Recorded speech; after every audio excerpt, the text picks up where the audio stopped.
Bom dia, meus irmãos. Tudo bem com vocês? Bem.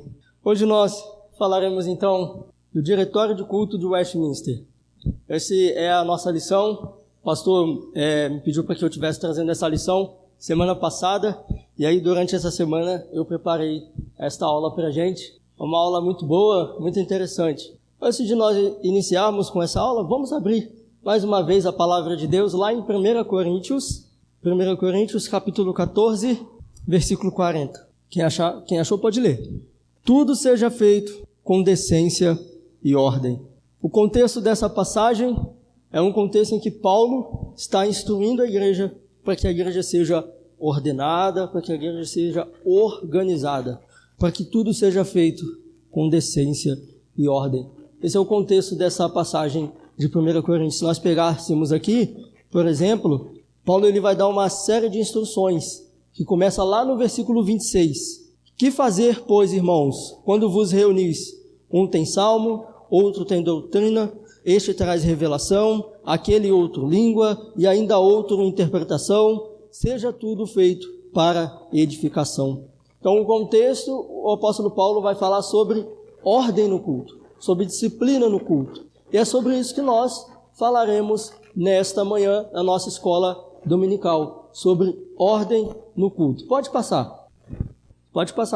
Então, para a nossa introdução, eu sei que está um pouquinho...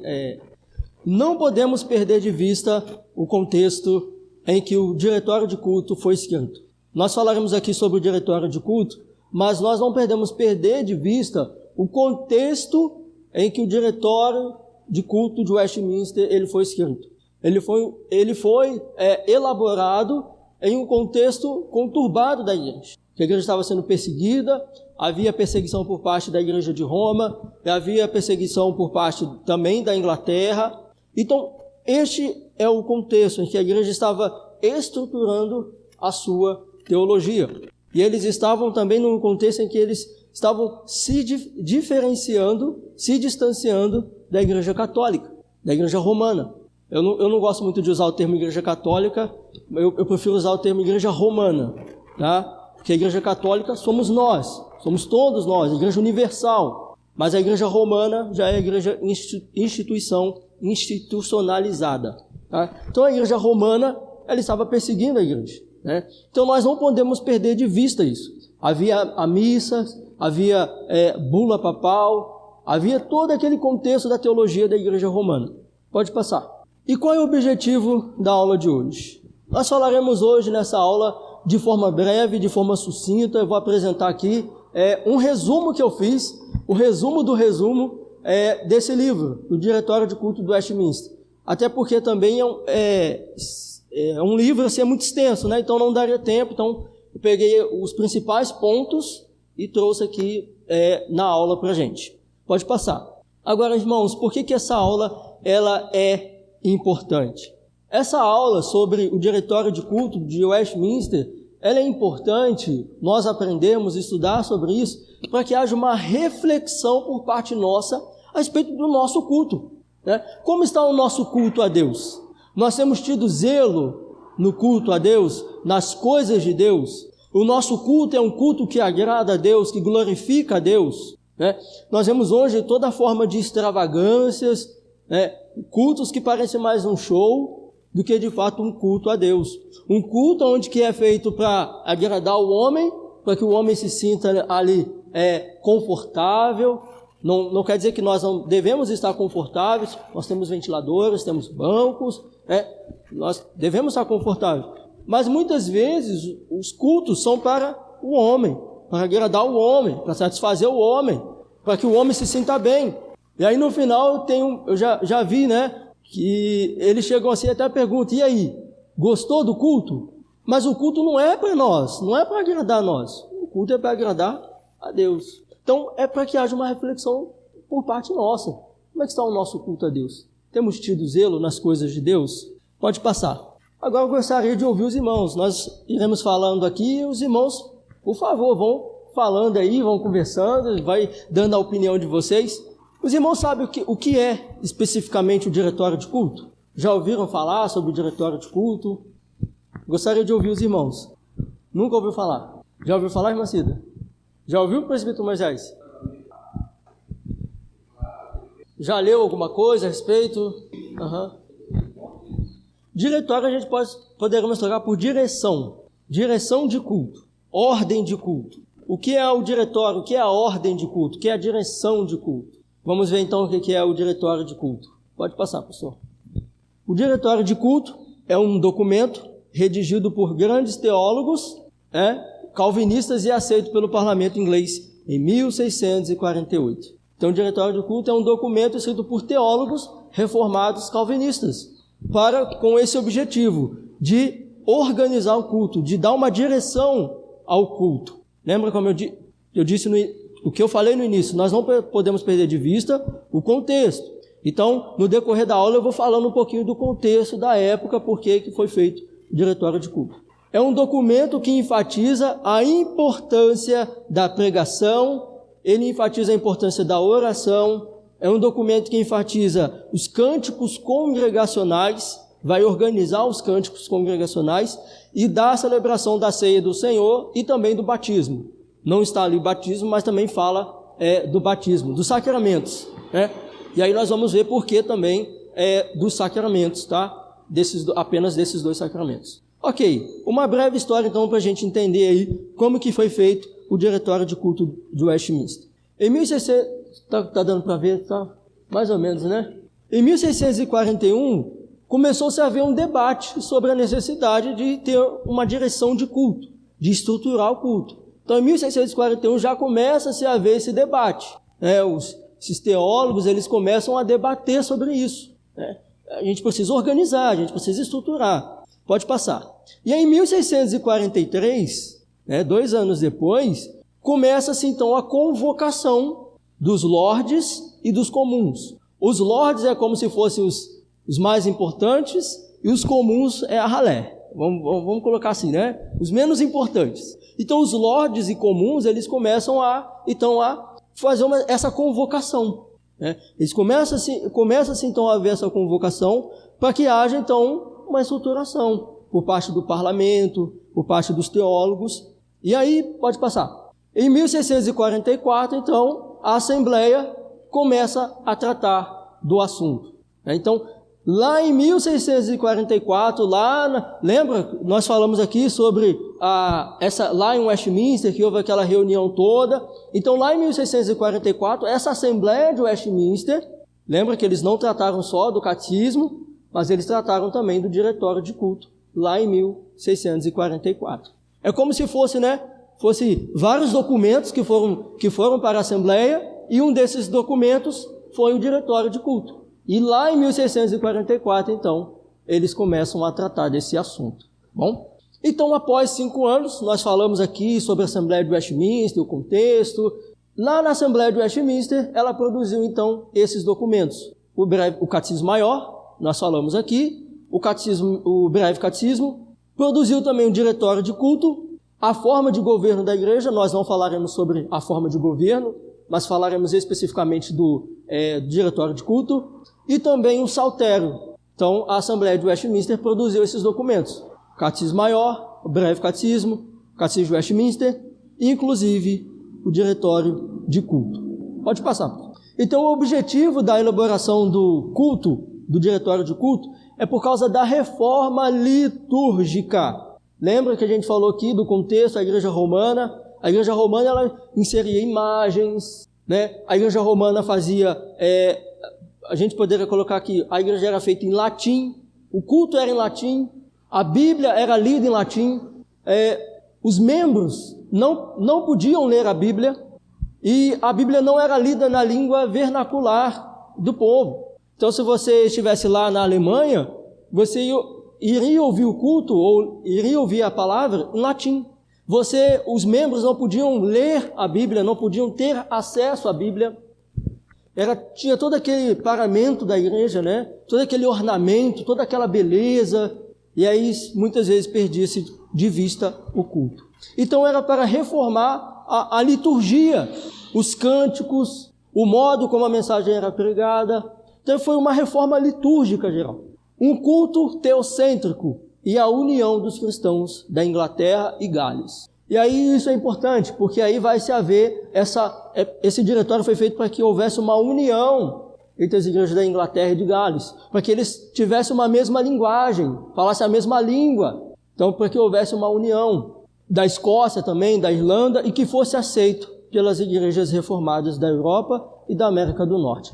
Então, esse documento, o objetivo dele é para que houvesse união entre os irmãos, entre os cristãos, para que eles falassem uma mesma língua e para que houvesse a reforma litúrgica. Pode passar. Então, o diretório de culto, ele resume as preocupações litúrgicas do movimento puritano. A forma do diretório foi moldada por quase um século de esforço puritano para reformar o livro de oração comum. Esse livro de oração comum, ele foi feito na Inglaterra, né, pastor, se eu não me engano, na Inglaterra, e esse livro, com o tempo, ele começou-se a desviar muito do propósito dele. Esse livro de oração comum, ele começou a ser usado mais como instrumento político da nobreza da Inglaterra.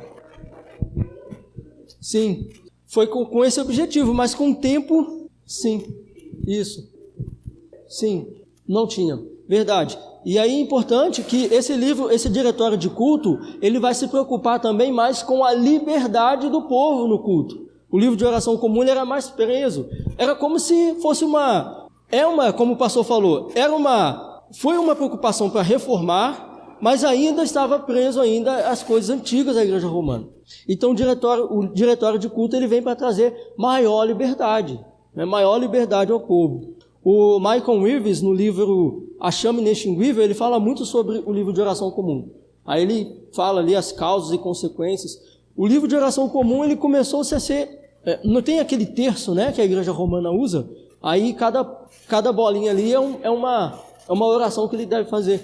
O livro de oração comum ele estava indo para esse ponto. Então tinha regras, tinha normas e a igreja ficava presa ali, né? Muito bem, pode passar. Ok, vamos ver então de forma breve, sucinta, o que contém no livro de oração do diretório de culto. Então a primeira coisa que o diretório de culto ele fala é sobre a reunião dos crentes, a reunião dos crentes da igreja e seu comportamento no culto público. Então o que ele vai falar nesse primeiro momento? Sobre a reverência no culto, sobre ter reverência na casa do Senhor, sobre se comportar de maneira reverente. No momento do culto, devemos ter total atenção ao que nós estamos fazendo. Alguns dizem, né, o momento mais importante do culto é o momento da palavra. Não, o momento mais importante do culto é o momento em que nós lemos a palavra até o último momento em que nós recebemos a bênção. Todo ele é o culto ao Senhor. Todo ele é um momento ao qual nós adoramos a Deus. E aí ele vai falar sobre não se distrair, não fazer outras coisas enquanto se estiver ouvindo a mensagem, não se distrair com outras coisas. Deve-se ter a oração de invocação, uma oração que invoque ao Senhor, pedindo para que o Senhor esteja conosco, abençoe esse nosso encontro. Então, no primeiro momento, o diretório de culto trata a respeito disso, de reverência no culto e de uma oração de invocação ao Senhor. Os irmãos depois quiserem se inteirar mais sobre isso, eu aconselho, né, a comprar o livro, adquirir e ler esse livro para ver o que eles tratam ali mais especificamente. E aí ele fala da leitura das Escrituras Sagradas. É o meio usado por Deus para a santificação do seu povo. Então ele vai falar que esse diretório de culto vai dizer que é a Bíblia que deve ser usada no culto, não é outros livros. Aí talvez você diga assim, não, mas isso é claro, isso é evidente. Mas lembra do contexto da igreja romana? Aí eles haviam se inserido o quê? Outros livros a mais, livros apócrifos. Né? Eles quase que não, né? Eles adoravam os pais. Então, esse diretório de culto vai dizer, não, é só a Escritura Sagrada que deve ser usada no culto. Ela é o meio usado por Deus para a santificação do seu povo. E aí veja que eles vão dizer especificamente os livros canônicos. Quais são os livros canônicos? Os livros do Antigo Testamento, os livros do Novo Testamento. 39 do Antigo Testamento, 27 do Novo Testamento. De Gênesis a Apocalipse. Esses são os livros canônicos que nós devemos usar para a santificação do povo de Deus. Esses são os livros autorizados para a santificação do povo de Deus. E aí nós não devemos usar outros livros no culto. A Bíblia, ela deve ser na língua do povo, ela deve ser exortação quanto à leitura particular. Lembra que eu disse, nós não podemos perder o contexto. Eles vão dizer que a Bíblia deve ser na língua do povo. Lembra que a igreja romana não lia a Bíblia da língua do povo. E eles vão dizer, a Bíblia deve ser lida na língua do povo. Se é em alemão, a Bíblia deve ser em alemão, né? Se está na França, deve ser na língua do povo, para que haja entendimento. E aí, eles vão dizer exortação quanto à leitura particular da Bíblia. Ou seja, não podia se ler a Bíblia. Só quem podia ler a Bíblia era o clero da igreja romana. Eles eram os autorizados, segundo eles, para ler a Bíblia. Monopolizar. E eles vão tirar essa Qual é que é a palavra? Isso aí. Eles vão tirar essa centralização do clero e vai dar esse poder ao povo. E aí nós temos Bíblias de tudo quanto é forma e às vezes nós não... Sim. Há relatos de que uma família inteira nesse período morreu porque uma menina estava lendo a Bíblia na língua dela. E a igreja perseguiu e encarcerou a família, matou, porque não podia, era só o clero que podia. Então veja que o diretório de culto ele vai dar esse acesso ao povo. Olha, não é só no culto, mas é em casa também. Agora a gente está dando, na verdade não é eles que estão dando, mas eles estão dando esse acesso ao povo. A igreja romana ela dizia, não, a gente não pode dar esse acesso ao povo, porque o povo é ignorante. Se o povo, por exemplo, chegar lá e ler a passagem, se o teu olho te faz tropeçar, o que você faz? Aí o clero dizia, o povo vai entender isso literalmente. E aí o que eles vão fazer? Vai arrancar o olho. Então eles não podem ler a Bíblia. Quem tem que interpretar para eles somos nós. Existem pessoas que distorcem a palavra. Distorcem. Mas a palavra de Deus ela é clara naquilo que ela quer passar. Principalmente a respeito da nossa salvação. Ela não é um livro que tem mistérios escondidos, difíceis de interpretar. A Bíblia foi feita na língua... A Bíblia é Deus se rebaixando a nossa linguagem para se comunicar a nós. É igual quando nós vamos falar com uma criança, né? Nós nos rebaixamos àquela criança, nós falamos, neném. E a Bíblia é Deus se rebaixando a nossa linguagem para falar conosco. Então veja que o diretório de culto ele traz essa liberdade para que a Bíblia fosse lida no culto, na língua vernacular, e para que o povo tivesse esse acesso na sua casa de forma particular à leitura da palavra de Deus. A exortação quanto à leitura pode passar? Da oração pública antes do sermão. Então, antes do sermão, eu não vou ler tudo, vou resumir. Então, antes do sermão, deve-se haver uma oração de confissão de pecados, até para que o povo esteja com seu coração mais preparado para receber a mensagem da palavra de Deus. E deve-se também ter uma oração para que o Espírito Santo de Deus use o mensageiro, para que o Espírito Santo de Deus use aquele que vai trazer a mensagem. Haja uma oração também para que, pelos governantes, o diretório de culto vai falar sobre isso. E aí, mais uma vez, nós não podemos perder de vista o contexto. Por que eles vão falar que é importante orar pelos governantes? Houve-se um debate na época de que essa reunião da Assembleia era para quê? Para destituir o governo que havia na época. Era uma conspiração contra o governo. Começou-se a circular isso, que era uma conspiração contra o governo. E aí veja que esses teólogos, eles colocam, nós devemos orar pelos governantes. Porque eles estão mostrando que eles não estão indo contra o governo, que eles não estão querendo destituir o governo. E aí eles colocam, é importante orar também pelos governantes. Tá? Orar para aqueles que se acham autoridade, pela autoridade de Cristo no mundo. Orar pelo pregador, para que ele ministre com sabedoria, fidelidade e zelo. E aí nós não devemos orar pedindo para que Deus inspire o pregador. Essa não é a oração correta. Nós não devemos pedir inspiração. Inspirada é a palavra de Deus. Mas nós devemos pedir para que ele seja iluminado pelo Espírito Santo. Que ele seja usado pelo Espírito Santo. Tá? Inspirados foram os autores bíblicos. Nós não somos inspirados. Se nós tivermos novas inspirações, significa que o cano não está fechado. E aí, toda inspiração que eu tiver tem que entrar na Bíblia. Então nós devemos orar para que o mensageiro seja iluminado, seja usado por Deus. Pode passar. Da pregação da palavra de Deus, né?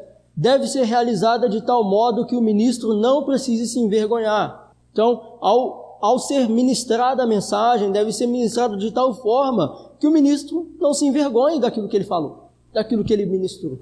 O ministro deve ser dotado para tal fim e ser piedoso. Então, ou seja, o ministro ele deve ser um servo de Deus publicamente e particularmente. Ele deve ser aquele que exorta a leitura da palavra de Deus, mas deve ser aquele que lê a palavra de Deus. Nós não podemos só falar de Deus. O ministro não deve só falar de Deus, mas ele deve falar com Deus. Então o ministro ele deve ser piedoso e deve ser dotado para tal fim. Deve ser utilizado apenas o texto bíblico. Na hora da mensagem da palavra de Deus deve ser usado apenas o texto bíblico. E aí mais uma vez você diga, John, mas isso é claro. Nós devemos usar a palavra de Deus. Se nós olharmos no contexto hoje, nós vamos ver que muitas outras coisas estão sendo usadas no culto, senão ao invés da palavra de Deus. Então fica aí para nós. Deve ser usada apenas a palavra de Deus. A pregação deve ser simples, porém profunda. E aí eu faço uma nota em relação a isso. Ele diz simples, porque ela deve ser clara. O povo deve entender o que se diz. Deve ser clara, deve ser simples, mas profunda. Profunda, eles querem dizer que deve ser com doutrina, deve ensinar, deve instruir o povo. Ela não deve ser simplista, simples aqui não quer dizer simplista, mas ela deve ser simples, deve falar de forma clara ao povo, mas também deve ser profunda, ensinar doutrinas, ensinar teologia ao povo, tá? Pode passar. Da oração após o sermão. Então nós vimos aí a primeira parte, que o culto deve ser com reverência, deve ser feito com zelo, deve-se iniciar no horário certo, terminar no horário certo. Todo momento do culto deve ser feito ali com total reverência ao Senhor. A leitura da palavra de Deus é importante. Da oração antes do sermão, orar pelo perdão dos pecados, pedir para que o Senhor perdoe os nossos pecados, e devemos orar pelas autoridades. E agora da oração após o sermão. Após o sermão, nós devemos dar graças a Deus pelo seu grande amor, pela sua misericórdia. Devemos orar pela continuidade do Evangelho. Obviamente isso aqui não é algo assim, faça isso, mas é um diretório, é uma direção que eles estão dando. Orar para viver uma vida de fidelidade ao Senhor nessa vida, principalmente de acordo com a mensagem que foi ministrada. Implorar pelo perdão dos nossos pecados, E aí eles vão até dizer no final que eles recomendam que se faça a oração do Pai Nosso. Não é obrigatório, mas eles recomendam que ao final faça a oração do Pai Nosso e depois despedir com a bênção solene, que é aquela despedida que o pastor faz, aquela invocação de bênção sobre o povo. Bom? Pode passar. Ok, então agora aqui ele vai falar dos sacramentos, que faz parte do culto, dos sacramentos que faz parte do culto. A igreja romana, na época, ela havia adotado mais 7 sacramentos, se eu não me engano, ficaram mais 7, que aí inclui o casamento, eu não lembro dos outros sacramentos. Mas os reformadores, eles deixaram apenas 2 sacramentos, que foi a ceia e o batismo. Acho que a igreja romana adotou o casamento, confissão auricular, eu não me lembro. Foram 7, eu me lembro desses 2, que o casamento era um sacramento e a confissão auricular. Desses 2 eu lembro. Agora o restante eu não lembro. Mas depois a gente pode ver sobre isso. Mas aí os reformadores... Pode falar, por favor. Sim. A ordenação, isso. E aí os reformadores deixaram apenas esses 2, que é o batismo e a Santa Ceia. Eles entenderam que foram apenas esses 2 que foram instituídos. Apenas esses 2 sacramentos foram instituídos. Então, os reformadores deixaram o batismo e a Santa Ceia. E aí eles vão dar um diretório de como deve ser feito o batismo e a Santa Ceia. O batismo deve ser realizado... Volta, por favor. O batismo deve ser administrado por um ministro devidamente capacitado. Então, o batismo e a ceia também, ela deve ser ministrada apenas por um ministro capacitado, ordenado para tal fim. Então, não pode ser feito por qualquer um. E aí, por isso que naquele período de pandemia, tinha muita gente recebendo batismo online, tomando ceia online. Isso é muito perigoso, E aí qualquer um estava tomando ceia, qualquer um estava sendo batizado, Pessoas que não estavam devidamente preparadas para isso, que não foram discipuladas, que não foram acompanhadas, que não estavam em plena comunhão, estavam participando desses sacramentos. Deve ser administrada por um ministro devidamente capacitado, não deve ser feito em lugares particulares, mas no local de culto público e diante de toda a igreja. Então deve ser feito assim, dessa forma.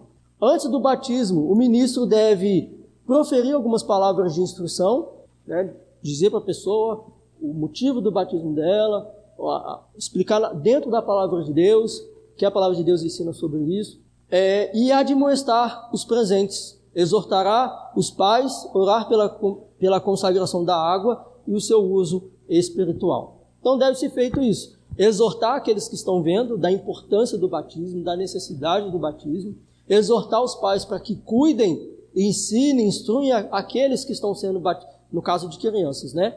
Das crianças que estão sendo batizadas, para que elas instruam a criança no caminho, ensinem a elas. Não dizer apenas, vai por esse caminho, mas estar com elas no caminho, instruí-la.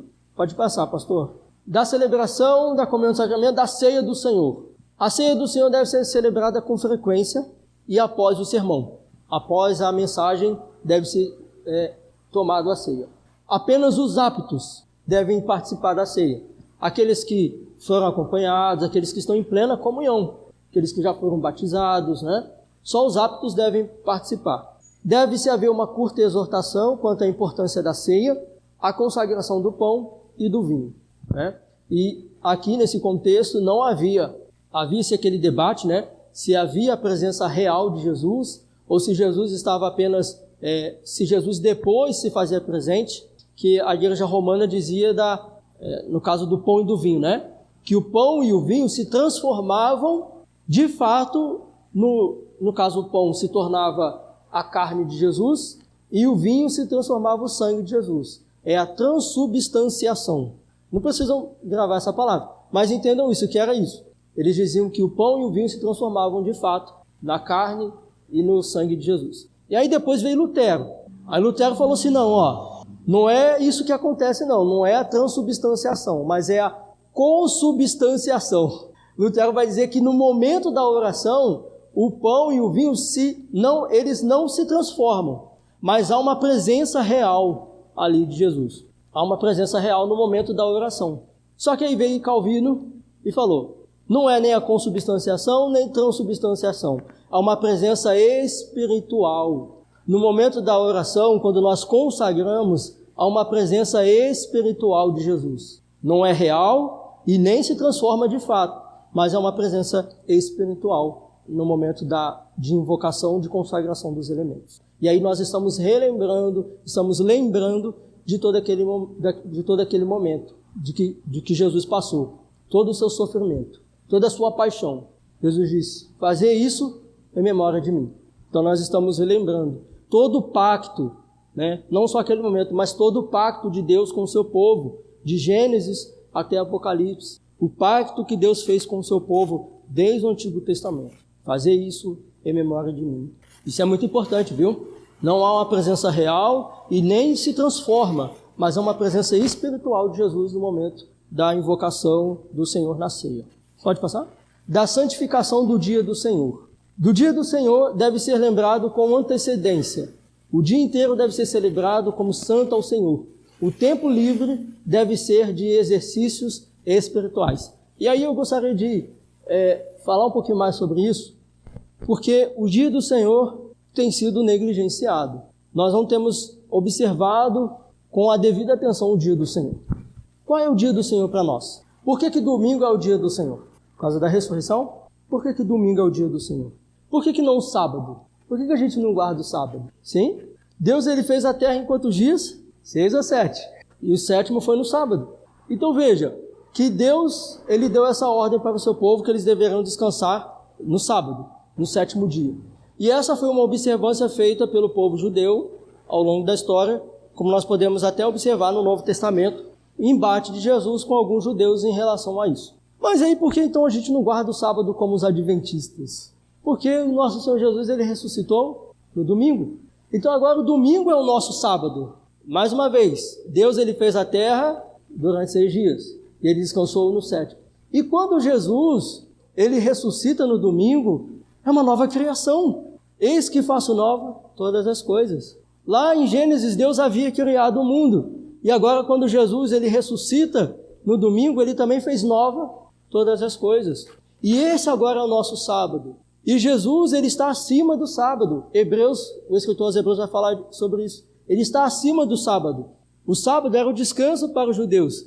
Jesus agora, ele é o nosso descanso. Ele é o nosso sábado. E por isso, o domingo é o domingo cristão. Existem muitos debates em relação a isso, né? Se foi domingo ou se não foi. Mas o que nós podemos ver na palavra de Deus foi que Jesus, ele ressuscitou no primeiro dia da semana. Primeiro dia da semana, domingo. Então, o domingo é o nosso sábado. É o sábado cristão. Mas se nós sabemos isso, por que nós negligenciamos o nosso descanso? Nós não olhamos com devida atenção.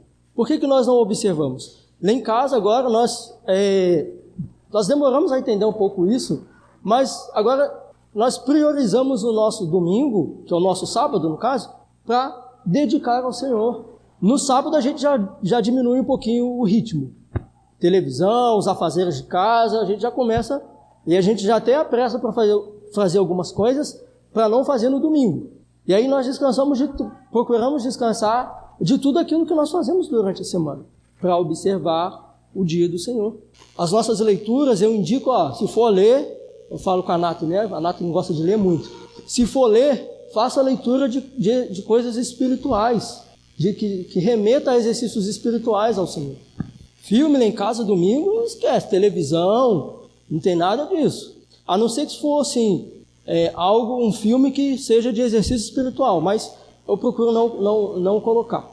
Mas então o domingo deve ser lembrado com antecedência e o dia inteiro, no caso no domingo, deve ser celebrado como santo ao Senhor. Irmãos, o domingo remete ao pacto do Senhor com o seu povo. E é importante nós observarmos o dia inteiro como consagrado ao Senhor.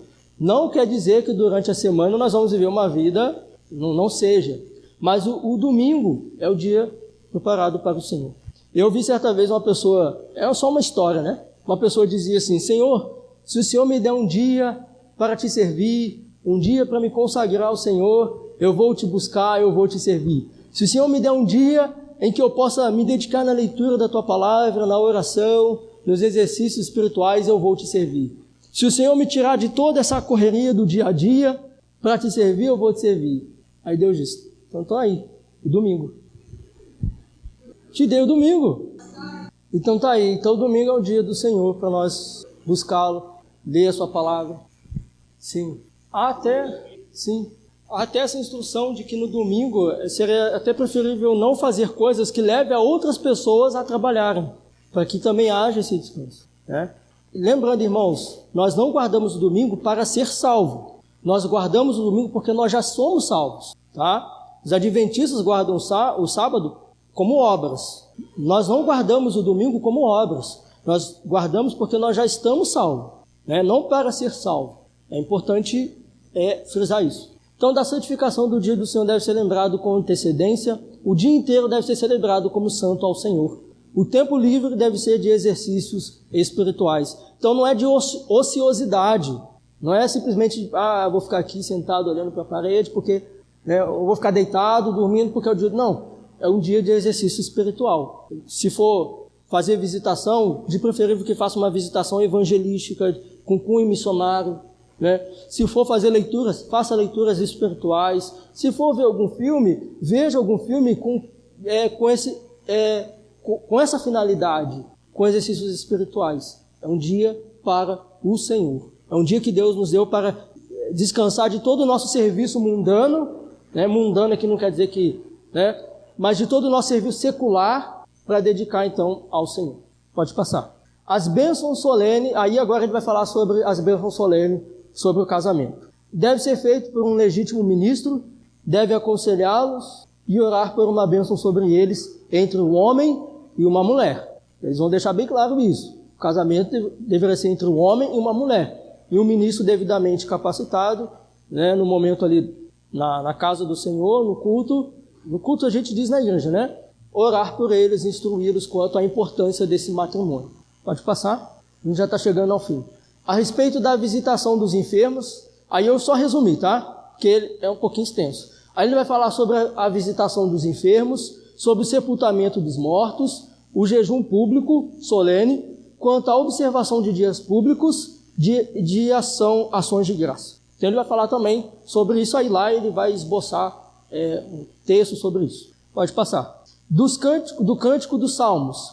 E aí eles vão dizer que deveria se cantar os salmos. É dever do cristão louvar a Deus publicamente cantando salmos. Juntos na igreja em particular. Deve-se haver preparo e ordem. Há muito debate também sobre isso. Não sei se os irmãos já ouviram. Se a gente deve hoje não só cantar salmos ou se a gente pode cantar hinos. Tem uns que são totalmente contra. Eles falam, não, a gente tem que cantar só salmos. Não deve se cantar outros hinos. Tem uns que falam, não tem. O que os irmãos acham? Será que é errado cantar outros hinos? Será que a gente está fazendo errado aqui? Sim. Deixa eu correr aqui por causa do horário. Mas veja, naquele período não havia inário. Eu tenho certeza que se naquele período houvesse inário, eles cantaram inário, né? Tem um livro muito bom que fala sobre isso, A Adoração Reformada, da editora Monergismo. Ele trata sobre esse assunto. Ele vai falar exatamente sobre isso. Porque naquele período, quando eles elaboraram esse diretório de culto, não havia inário. Eu tenho certeza, e ele vai até falar sobre isso. Se tivesse inário naquele período, eles aconselhariam que se cantassem os inários. Então a gente não deve excluir como um todo, dizer, não, isso aí não presta. A gente tem que cantar só salmos, né? Não, mas, de fato, salmos aqui a gente pode entender, né, que os nossos louvores devem ser bíblicos. Devem ser louvores que exaltem a Deus, que glorifiquem o nome de Deus, tá? Deve haver preparo e ordem, ou seja, os cânticos, deve ser tudo feito com preparo, com antecedência e com ordem, tá? Pode passar? A adoração no contexto aqui aqui nesse contexto é mais voltado para os cânticos comunitários, congregacional, né? Então deve ser, aí eles indicam que se cante salmos, até para que houvesse uma ordem, né? O diretório para que houvesse uma ordem, para que houvesse uma direção, para que o povo não fugisse da Escritura Sagrada, tá? Mas assim, agora, relacionado a particularidades, até as nossas particularidades, a gente tem que analisá-la pelo crivo da Bíblia. Eu tenho que ver se essa minha experiência não contradiz aquilo que a palavra de Deus diz. E aí, independente daquilo que eu sinto, daquilo que eu acho, se vá contra a palavra de Deus, se eu tenho novas revelações aí por aí, se vá contra a palavra de Deus, eu devo rejeitar, independente daquilo que eu sinto. São mais assim, emocionalistas, né? O Augusto Nicodemos, ele fala que ele não vê problema nenhum se no meio do culto a igreja chorar, se a igreja se expressar, mas ele diz que esse choro, esse emocionalismo, ele deve vir como resultado da exposição da mensagem, da palavra de Deus. Agora, por causa de louvores, por causa de hinos, por causa de músicas, aí ele diz, é melhor rejeitar. Agora, se for como resultado da aplicação da mensagem da palavra de Deus, da exposição da palavra de Deus, aí ele não vê problema. Ok, aí ele vai falar no final, o diretório de culto, sobre um apêndice no tocante a dias e lugares para o culto público. E aí ele vai dizer que o único indicado é o sábado cristão, o dia a ser observado, é o sábado cristão, tá? Que é o nosso domingo. É lícito separar um dia para jejum público ou ações de graças. Os lugares de culto devem ser usados para este fim. Aí ele está falando aqui que o culto, esse local ao qual nós usamos para louvar a Deus, deve ser usado para isso. Não deve ser usado para shows, para festas, para eventos, a parte do culto, né? Mas ele deve ser usado para tal fim. A gente não deve usar esse lugar para fazer uma festa qualquer aí. Uma festa, os amigos vão vir aqui e vão fazer um churrasco aqui. Não, é isso que ele está falando. O culto deve ser usado para tal fim. Deve ser usado para cultuar ao Senhor. Para oração, para a leitura da palavra de Deus, confissão de pecado, pregação da mensagem, batismo, santa ceia. Deve ser usado para tal fim, tá bom? Pode passar. E aí a nossa conclusão, algumas aplicações práticas aí para nós. Então, em face à busca por extravagância de algumas igrejas em nossos dias, devemos recorrer ao mais forte controle que temos à nossa disposição, a Bíblia. Então, face a esses inúmeros conceitos de adoração a Deus, de culto, nós devemos observar o que a palavra de Deus nos diz. É ela quem vai nos direcionar. E o diretório de culto foi escrito visando a palavra de Deus, observando a palavra de Deus. Pois é ela quem limita todas as nossas práticas de culto eclesiástico. Então, vamos fazer aqui um culto, vamos botar uma prancha ali, vamos ver se isso não foge da palavra de Deus. A palavra de Deus está de acordo com isso. Vamos fazer um culto agora plantando bananeira. Vamos fazer um culto agora todo mundo plantando bananeira. Mas a palavra de Deus permite isso, ela instrui isso. Então a gente deve observar sempre que a palavra de Deus diz. Pode passar. O pastor João Calvino diz que nenhuma forma de governo deve ser trazida à igreja pelo juízo humano, mas que os homens devem aguardar o comando de Deus. Então, Calvino ele está dizendo, não é pela nossa imaginação que nós vamos cultuar, vamos fazer o nosso culto a Deus. Não é por novas imaginações, mas nós devemos aguardar o comando de Deus, aquilo que Deus diz. Então não é por novas imaginações, por mais elaborado que seja, devemos observar a palavra de Deus. E por fim, pode passar? A teologia reformada também significa que, quando necessário, devemos reformar a nossa liturgia. Ou seja, Igreja reformada, sempre reformando. Então, sempre que possível, deve-se haver uma reforma. Nós não devemos ficar simplesmente presos àquilo. Lembra que a gente falou do livro de oração comum? Eles reformaram o livro, não reformaram o livro, mas reformaram quanto face ao livro de oração comum. Então, a igreja ela deve se reformar ao longo do tempo, se necessário. Ou nós devemos voltar àquilo, se nós estivermos indo por um caminho errado, devemos retornar, devemos reformar a nossa liturgia. E a aceitação da autoridade bíblica é o próprio fundamento da teologia reformada. Então, para a nossa reforma, a gente olha para a palavra de Deus. A gente olha para aquilo que a palavra de Deus, ela sempre diz.